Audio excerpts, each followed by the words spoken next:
what I'm going to do in next about 40-45 minutes is basically about to tell about my newly launched book. We too were there, Indians at Gallipoli.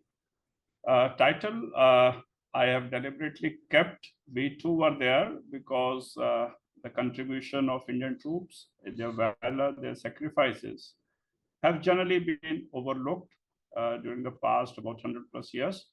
So I took it as a challenge to give an account of Indians who served during these 8 months on the peninsula. Now, why this special to me is, if you can see, the number of troops who were there on ground. I've been able to find out with my research about 16,000 plus Indian troops, plus minus 100, 200. They will always be there due to the dearth of resources. But about 16,000 plus troops who served there, about almost 5,000 casualties, including 1,715 who were dead, 18 major and minor Indian units who participated in the campaign. You see the number, 80, 80. So it included major and all minor units who provided reinforcements to these Indian battalions, to Indian RT batteries, to the Mule Corps. They fought 3,000 miles away from home. Now, this 3,000 miles is not just the troops. Their administration, the amphibious landings, we all know they require a very meticulous logistic plan. So these 3,000 miles away were not just only the body of troops which was moving. It was their ration, it was their supplies, it was their arms, it was their ammunition, it was their clothing, everything. It was their mules, it was their mule carts. But still, they got 46 battle honors, the different units, different subunits who got these. In addition, they got 263 individual awards. Now, except for two people who I came to know, there might be more, except for two people who have done some groundbreaking work in this regard, whom I was fortunate to meet both of them. One was Rana China, and second is Peter Stanley, whose book on Gallipoli came in, about Indians on Gallipoli came in 2015, exactly about 100 years after the operation. So these are the two individuals from whom I've drawn the inspiration. I've gone through their books. I have met them, consulted them extensively before my book came. Other than that, I was not able to find any mention of or any other author or a historian who has worked on this. Now, as far as you can say the acknowledgement of the work, the people or the association who helped me, of course, the United Service Institution of India based in Delhi. They have got a huge repository of World War I material, very extensive library. I've drawn extensively from them. National Archives of India, again in New Delhi. Gallipoli Association, I was referring to earlier. Australian War Memorial, they have also got a rich plethora of resources. Again, I've drawn from them. Then the Archives of Indian Battalions. So I was fortunate to draw extensively from the archives of the Indian battalions or their new versions, what they're existing now, about their participation in these battles. And one more thing, what I must say here, the descendants of three soldiers. As and when the audience is able to read my book, I have drawn or I have recreated the life history of three Indian troops who fought in Gallipoli. So their descendants, I was able to trace, spoke to them, took help from them in terms of their artifacts, their letters, their memorabilia, whatever they have, and what they did in Gallipoli in these 8 months. 3 of them were there. As we go along, we'll discuss about them. Now, if you see on the left-hand side, these were the 20 infantry battalions which were earmarked in 1914 to go abroad. They were not yet told where they will go. But these were the 20 Indian battalions which were earmarked. The 4 battalions which are marked in red, that is the 14-6, 89 Punjabis, 69 Punjabis, and 1 by 6 Gurkhas, or first 6 Gurkhas. They came from these divisions, 1st Division, 9th Division, 2nd and 2nd Division respectively, when they were mobilized. In addition to these 20 battalions, there were other formations also of that time at Lucknow Brigade. On the right-hand side top, if you see, the Lucknow Brigade, Imperial Service Cavalry Brigade, Composite Infantry Brigade, 3 infantry brigades, and about 30% reinforcement for all the troops who had already moved to the Western fronts. So these 20 battalions were again recreated or reformed into 2 distinct forces, that is Indian Expeditionary Force E, ECO, and Indian Expeditionary Force. On the right-hand side is the Foxtrot, as you can see. Now, when these forces were made, the 8 Indian battalions of these 20 formed component of Indian Expeditionary Force ECO, Imperial Service Brigade was clubbed, and Composite Infantry Brigade was clubbed. In Foxtrot, the Lucknow Brigade and the balanced 12 battalions were clubbed in 3 Indian Infantry Brigades. So that's how this 20 infantry battalions distribution was done, and they were marked for Egypt, for the canal defenses basically. Now, as far as my book is concerned, it is in 5 chapters as flashed. First is about the activation, then the arrangements, then the affirmation, the administration, and the acknowledgement. Activation, the first chapter, what I talk about, is about how the Gallipoli campaign came into being, what role, how the 29th British Division and the French Division, and how the naval effort, when it failed, the troops were told to storm the Dardanelles, first capture Gallipoli, the peninsula, and then storm the Dardanelles. It basically talks about that, and it talks about the Indian troops who moved during this, in the later part of this chapter only, for the canal defenses. Arrangements is an interesting chapter, the second one. It basically talks about the arrangements which were there on the eve of the Great War as far as the Indian troops were concerned. There were a number of, you can say, changes which happened in the infantry battalion. The British battalions were already on a concept of 4 rifle companies, 4 companies per battalion. Indian battalions were still working on 8 company concept, but when they had to participate in Gallipoli and fight along with the British battalions, so some ad hoc arrangements were made. The 2 companies were made into 1 company, and they used to be known as the double companies. So in the form of double companies, then there was some, you can say, reorganization which happened in the headquarters, the machine gun section. The headquarter wing was established. In addition, the weapons were weapons were introduced, ammunition was introduced. Similar things happened in artillery, in you can say in the Imperial Service Troops. There were 2 companies of Rajendra Infantry also, which later on joined the beleaguered 14-6 in the month of July and August. So it basically talks about that.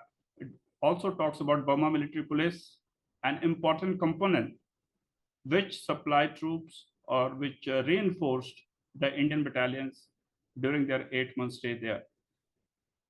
The third chapter is about the affirmation. Affirmation is basically about the Indian troops who fought there.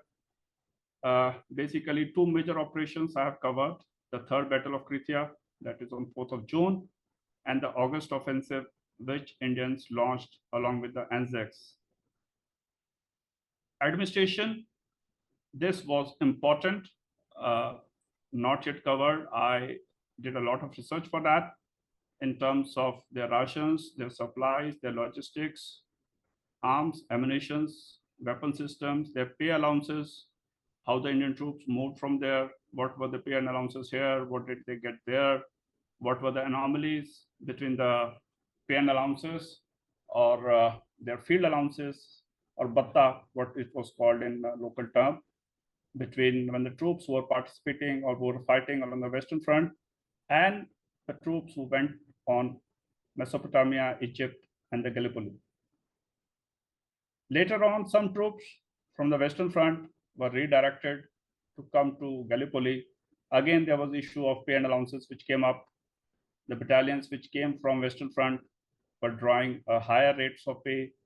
Indian troops, the troops who were Indian troops were already on Gallipoli, they were drawing lesser scales of pay.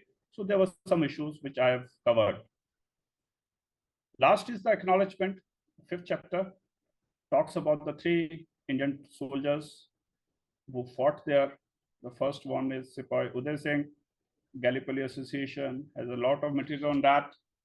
I was fortunate to get in touch with the granddaughter of Sepoy Uday Singh, took a lot of material from her. The second one was Sepoy Nanak Singh of 69 Punjabis. Again, I was fortunate to get in touch with his great grandson and take some material from him.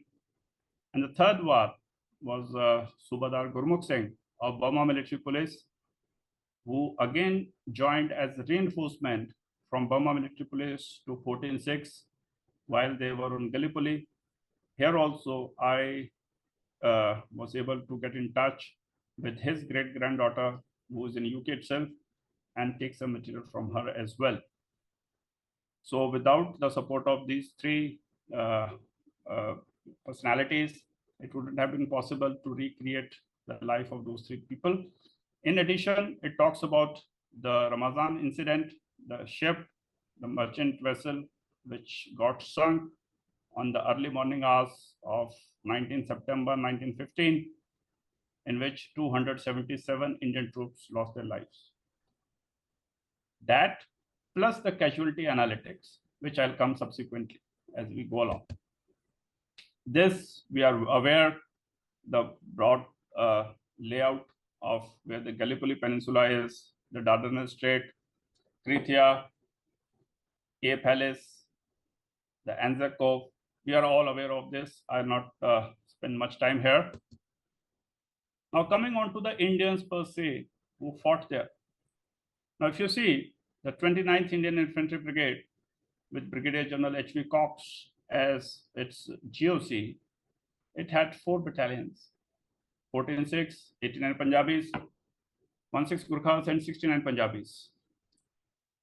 89 Punjabis and 69 Punjabis were mixed regiments in terms like they had class composition of companies who were class companies, but the regiments were mixed, whereas 14-6 was a pure class regiment. These were the 4 battalions which came to the, which joined together as part of 29 Indian Infantry Brigade. The top, the right, if you see the photograph, that I was able to get it from the 14-6 archives. This is the battalion when they are moving for embarkation from Karachi. This is a photograph of at the Kanpur railway station. Now on the right hand side, the bottom, if you see, I've given the composition of troops who were there when the battalions, these 4 battalions embarked for canal defenses. You will see a glaring anomaly here as far as British officers, Indian officers, and other ranks are concerned. They are largely constant, they are largely same with all the 4 battalions. But there is a major difference in the followers. Like 14-6 had 40, whereas Gurkhas had 80 Punjabis, and both the Punjabis also had a different proportion. So this was we are talking about in October of 1914. But as time passed, this was also institutionalized somewhere in 1915, where both the private and public followers were standardized for each infantry battalion, and 89 were authorized including both private and public. But this is state before, so that's how it was when they embarked. This is about my second chapter, the canal defenses. I've already discussed about this, the recruitment, how recruitment was happening in Punjab on the eve of the Great War. It affected the battalions on Gallipoli, particularly 14-6. The recruitment was purely from the kith and kin, as and when people used to go back and get people from their own villages to get recruited, how it used to happen, who used to do the recruitment. That all is covered in my book. And the depot system. The depot system is when the battalions were on Gallipoli, the depots were their, you can say, their interface with the kith and kin of the soldiers. They were their interface with the army headquarters in India at that time. So depot system is also what I talk about extensively in this chapter. Indian Army on the eve of the Great War, this I already discussed, infantry, artillery, supply and transport, imperial state troops, and the Burma military police, how they existed, where the troops were drawn from, what were the changes which were brought on the eve of the Great War, because it affected the performance of these battalions when they were in Gallipoli. Try to cover. And lastly, about the canal defenses. When the canal defenses, the 3 infantry brigades were tasked for the canal defenses. This picture is again, the right bottom is again from the 6 scouts at a place called Kantara along the canal defenses. Rather, both the pictures are from the archives of 14-6. Now, as you all know, on 25th of April 1915, about 109 years ago, this was the situation when the troops had landed on Gallipoli. On the top, if you see, was a situation at Cape Helles, and the down, the quote, what has been quoted, was a situation along the Anzacs. So there was a situation of a stalemate. So whatever the audience, the August audience is already aware of that.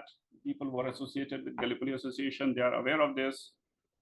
That till the time, new formations couldn't have come. So it was to be, all the troops were told to be on defensive. Offensive was not possible with whatever troops they had. So whatever little footholds were gained at much greater, you can say, casualties. So the main emphasis at that time, during those 6 days when the Indians had landed, was just to hold on to those defenses. No further, if you see down below, no further advance inland could be made in the northern zone till General Birdwood was reinforced. This was the situation along the Anzac War. Now, these were the Indians who were landing on 1st of May. Some of them landed on 25th of April also. 7th Indian Mountain Artillery Brigade, which was also deployed along the canal defenses. It landed on 25th of April 1915 with 2 mountain batteries, that is 21st and 26th. 21st Kohat Mountain Battery and 26th, it is Jacobs Mountain Battery. 29th Indian Infantry Brigade, they mobilized on 20th of April. They reached this Alexandria on 20th April. They embarked from there on 25th of April, and 1st May, they landed along Cape Helles. As far as supply and transport corps was concerned, it was divided. There's some component landed along with artillery on 25th April, and some portion landed on 1st of May. So the down below, if you see, that is the quote, what Hamilton said. Better late than never is all I could say to him. Now he's quoting to Brigadier General Cox. He and his brigade are sick at not having been on spot to give the staggering Turks a knockout on the 28th. But he is going to lose no more chances. His men are landing now. This is what he wrote on 30th and first night, 30th April, first night, what he wrote in his diary. And he hopes to get them all ashore in the course of the day. But Indians didn't prove him wrong. So this was the first battle for Krithia. You can see Indian Brigade, the marked. They were still in reserve. This was on the day when they were landing, 1st and 2nd of May. Krithia was still very far away. You can see down below where I marked the location of the Indian Brigade. They were here for next 15 days. The two battalions, that is, you can say, 69th Punjabis and 89th Punjabis, because of their peculiar troop composition, were not involved in any of the battle. Whatever little action 29th Brigade, Indian Brigade did during these initial 15 days, the most of the component of these two battalions were employed at fatigue duties on the beach itself.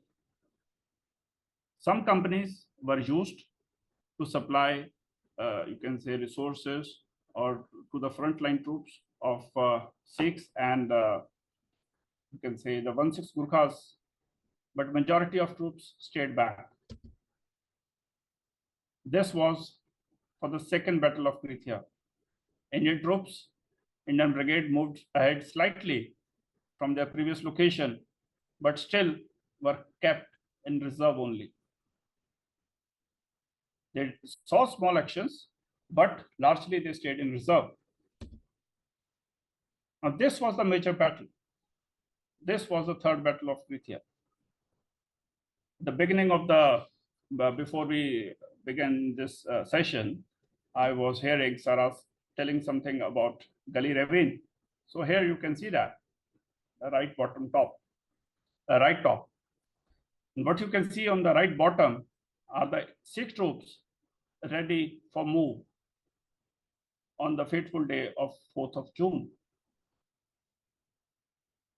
The Sikhs were divided.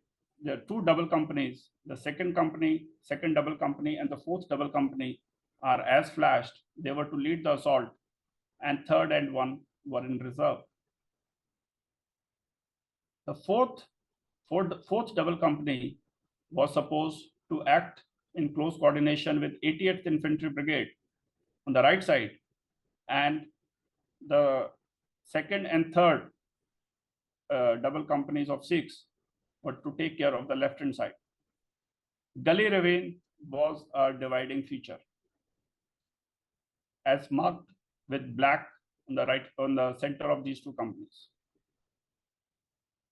Now, Sikhs were divided by this Gully Ravine, which was dividing their assault along two distinct lines. Now, what happened on the third battle of Krithia, we all know. But you will find in my book a greater detail, day-wise, hour-wise mention what happened during those fateful 24 hours. The Sikhs, when they were launching attack on the Turks, who were still covered by their barbed wire fences, which were not destroyed by the artillery fire, which happened prior to the assault.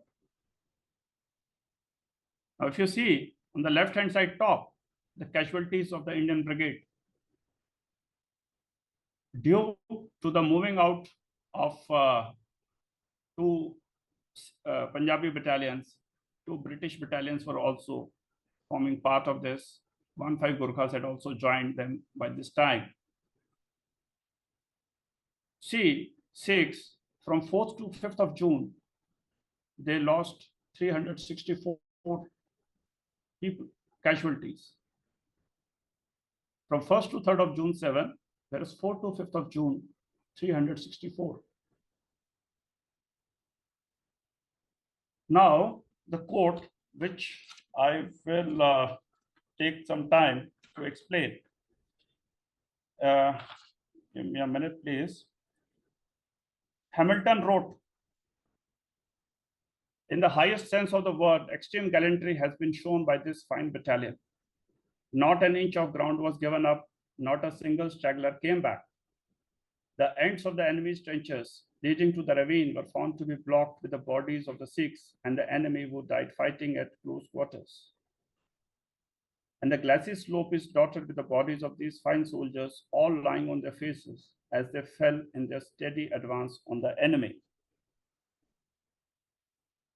Another very good, very important statistic about the Sikhs during this battle was on the afternoon of 4th of June, the 14 Sikhs had moved out with a strength of 15 British officers, 1-5, 14 Indian officers, 1-4, and 514 other ranks, 514.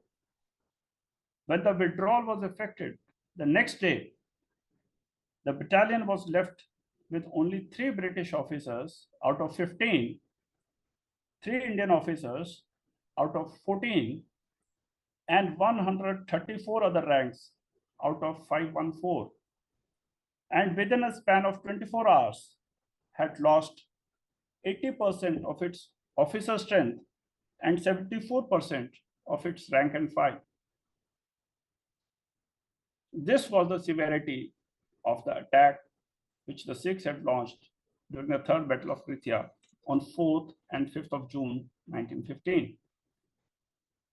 During this battle only, one of the soldiers whose story I narrate in the 5th chapter of my book, Sipai Uday Singh, that is his story.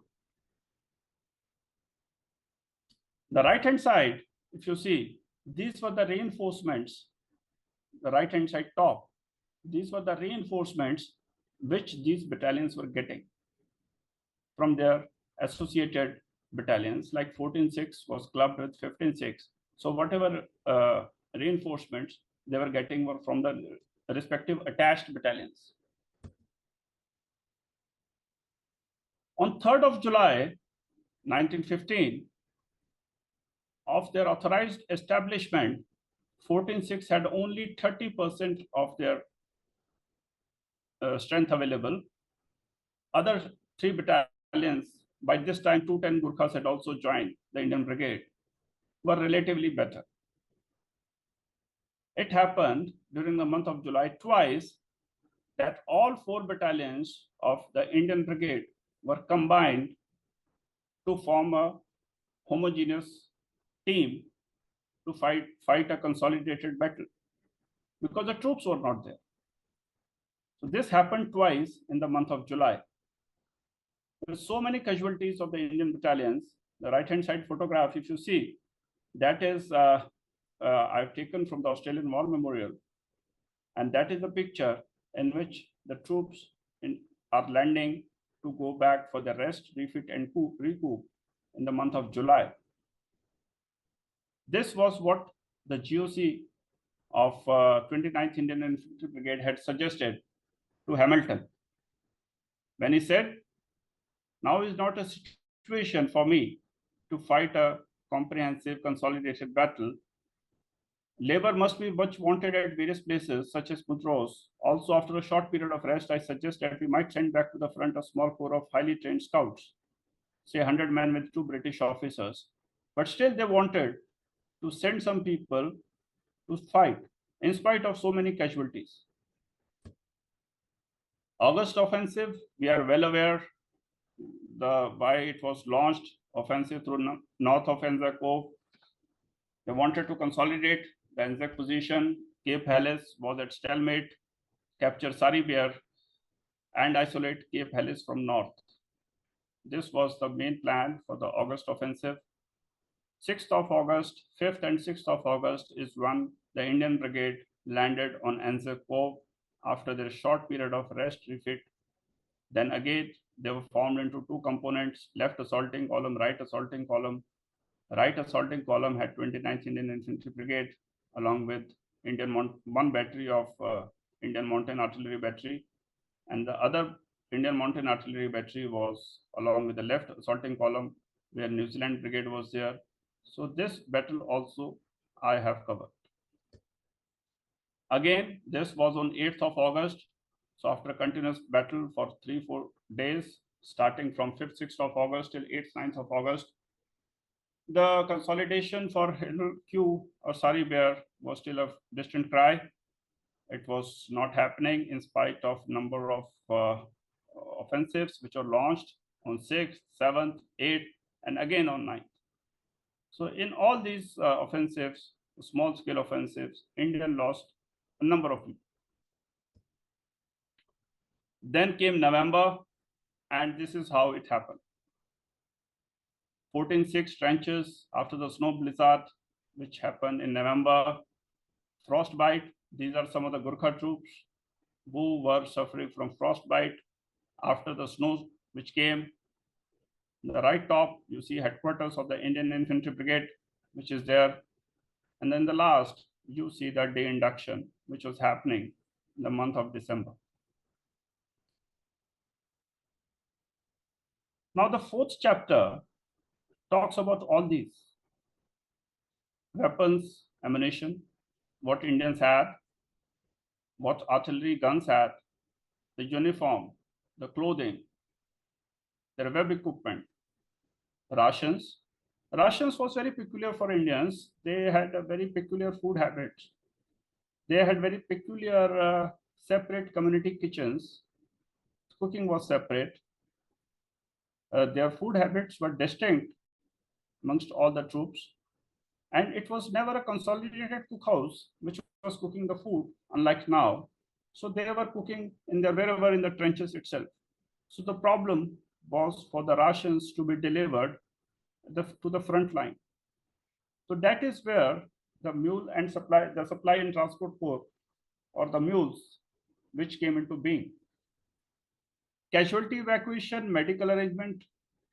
This also I have covered a lot in the fourth chapter of in the fourth chapter of my book. The medical arrangements, what happened, the field hospitals which were there, casualty evacuation, how and why, how they did, how they managed to get the troops from the front line back to the shore and back to the ship.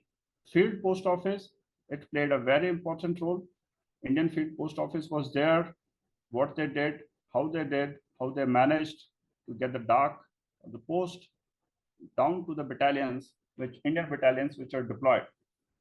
Indian Labor Corps, I've slightly touched upon, though they were intended to be employed at Gallipoli, but it didn't materialize. But the discussion behind, or the logic behind the formation of Indian Labor Corps, that also I have discussed. Pay and allowances, I've talked about already. Religion was an important issue with the troops. I've covered a bit of it, how they practice their religion and all. Reporting of casualty, again, this is one subject very close to my heart, how the reporting of casualties happen. In spite of, you can say, the dearth of resources, the resources are very wide, very distributed, lost. Now, there were 4 or 5 agencies which were reporting casualties from Alexandria, Egypt, and all. And there were 4 or 5 agencies which were receiving these reports here. There were a number of multiple names, a number of people with similar names. The followers and the servants, the private followers, and they didn't have their regimental number.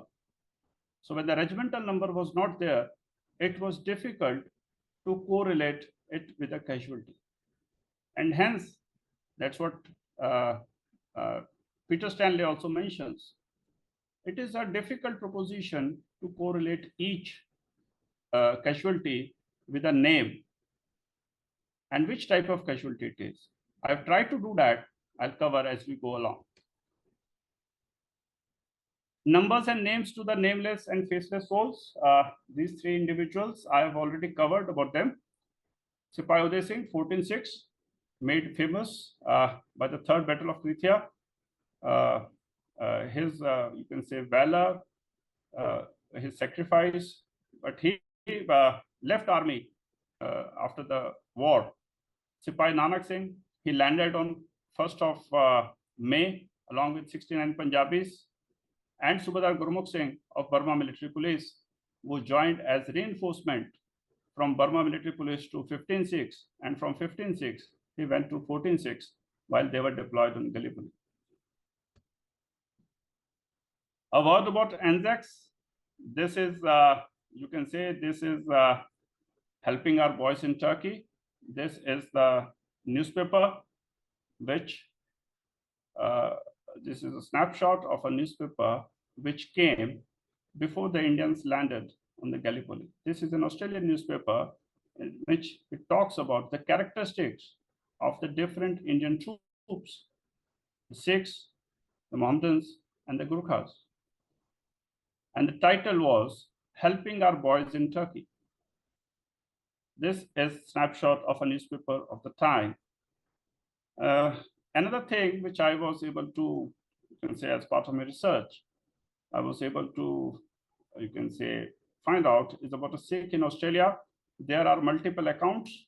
Gallipoli Association also, I was able to find a letter written in 1974 by a gentleman from India, in which he talks about this Gurbachan Singh, who he says about he is an Australian.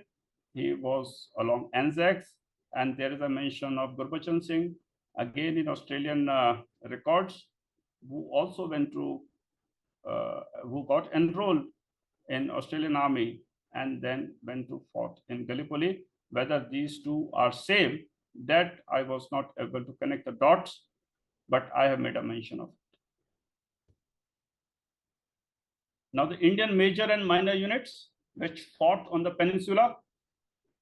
Now if you see, we normally talk about 4 Indian infantry battalions who fought there. And out of these 4 also, we talk about 14-6. But other than that, you see the number of units which were there. Indian Mountain Artillery Brigade, they had 2 batteries, 21st and 26th. Other than that, they had number of minor units and detachments, as flashed on the slide. As far as infantry component was concerned, the 4 battalions were landed initially, and later on, 1-5 Gurkhas, 2-10 Gurkhas, and 1-4 Gurkhas also joined the Indian Infantry Brigade while they were on the peninsula. They were further reinforced by 2 companies of Imperial Service Troops, that is the 1st Rajendra Sikhs in July and August. Hospitals, 108th Indian Field Ambulance was with 29th Brigade, 110th Indian Field Ambulance was with the Convalescent Depot. In addition, there were a number of minor units and detachments of hospital also as flashed. But the biggest contributor in terms of troops and in terms of casualties, both to the mules and to the drivers, was the transport. You see the detachments from which they drew their manpower as reinforcements, almost 20 plus. In addition to that, they had 8 mule corps which were deployed there. The regimental numbers was a problem. Only names were there, and names were many. There were multiple people, there are a number of people with similar names, which I shall be covering in my next slide. These were the 80 minor and major units which participated in the Gallipoli campaign from India.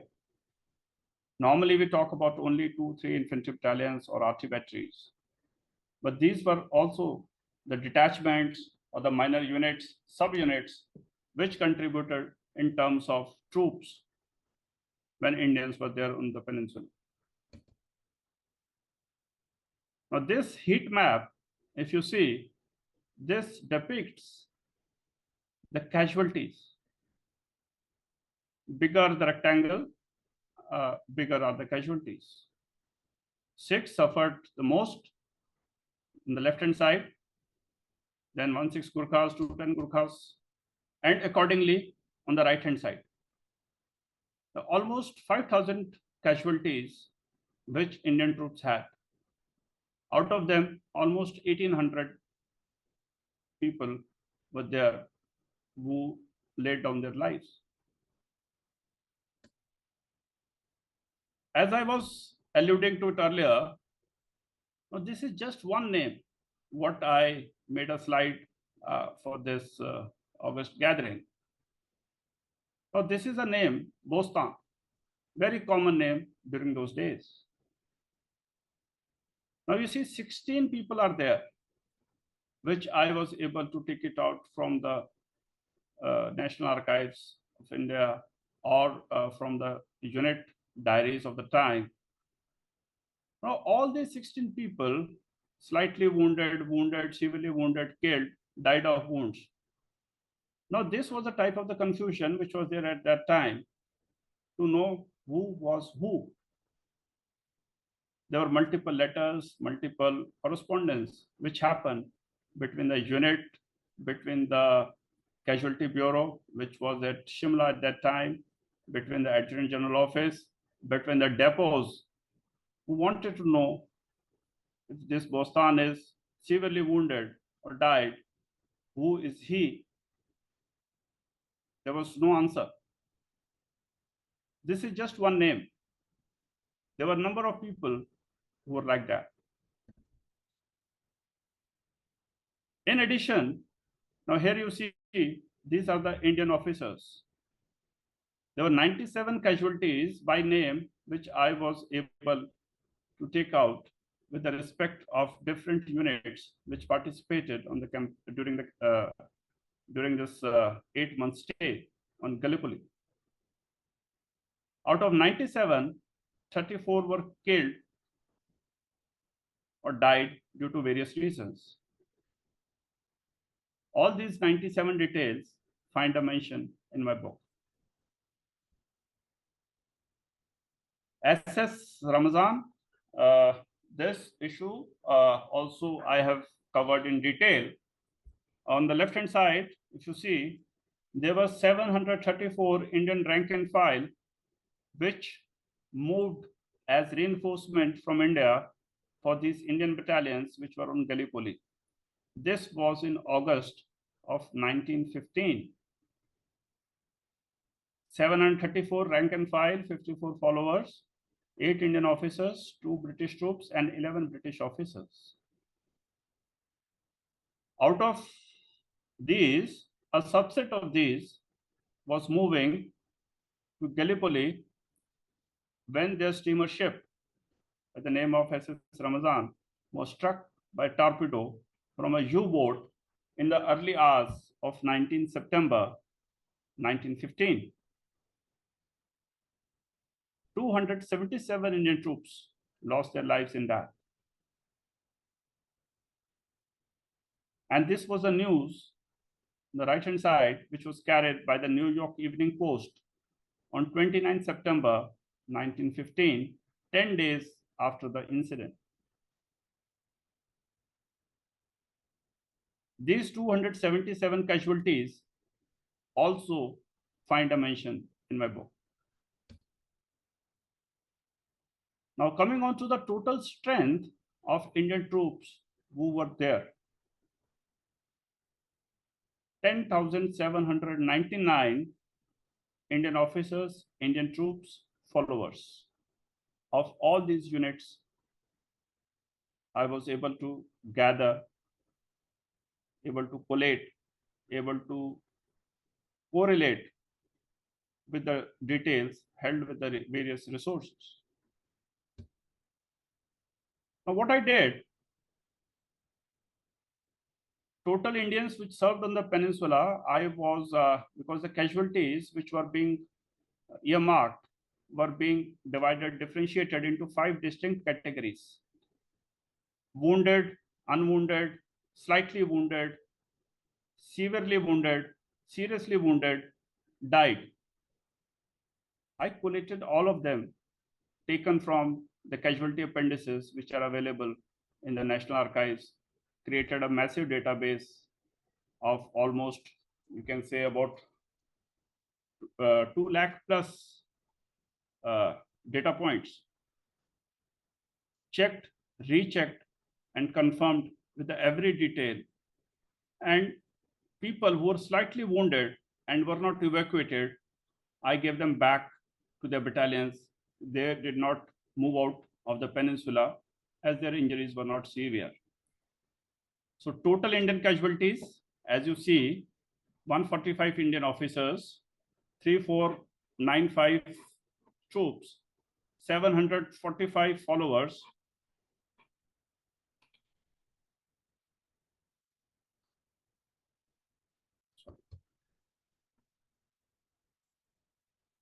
4385.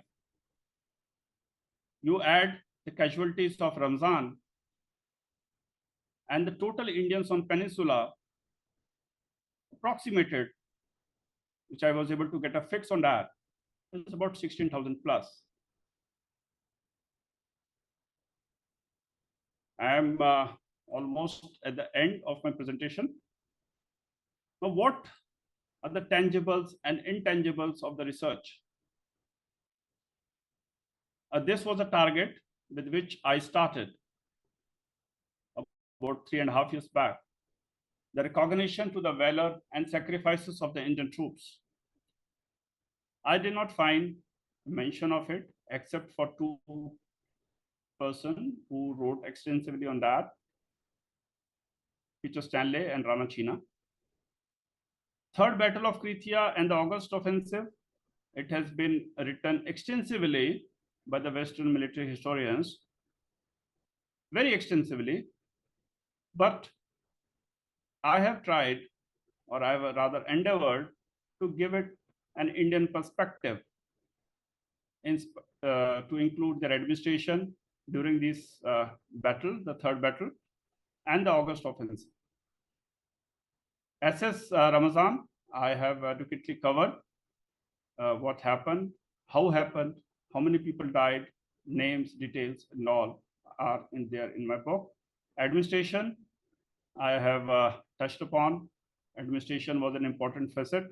It still is of any amphibious landing. It was there that time also. That's how I have devoted one entire chapter to that.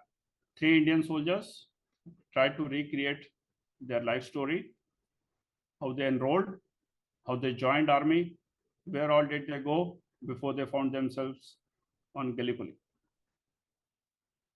So that's what these 3 Indian soldiers. Casualty analytics is one part which I have tried to do justice, to get a fix on number of casualties, to get a fix on number of people who served, to get a fix on the units which were there, to get a fix on the subunits or the associated units which provided reinforcements along with the dates, along with the details of their shipping, when did they move, how did they move, when did they land, where did they go after that, duly corroborated by various resources. These 6, I think, the tangibles and intangibles of my research, which I've been able to, I've rather tried to put across.